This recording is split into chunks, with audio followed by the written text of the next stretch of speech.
নাসিম শাহের বলে বিশাল এক ছক্কা মেরে বল মাঠের বাইরে পাঠিয়ে দিয়েছেন লিটন দাস।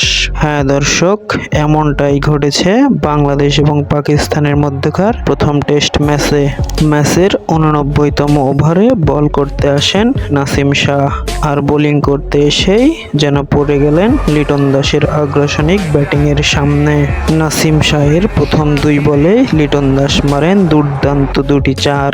তৃতীয় বল নাসিম শাহ করেন ডট বল। তারপরের বলেই লিটন দাস করলেন অবাক কাণ্ড, বিশাল এক ছক্কা মেরে বল হারিয়ে ফেললেন লিটন দাস। বল সোজা গিয়ে পড়ে গ্যালারির বাইরে জঙ্গলে। লিটনের ছক্কা দেখে ডাক আউট থেকে হাততালিতে মত্ত ছিল সাকিব শান্তরা। দর্শক, কেমন ছিল লিটন দাসের ছক্কা? আপনার মন্তব্য জানিয়ে দিন কমেন্ট বক্সে।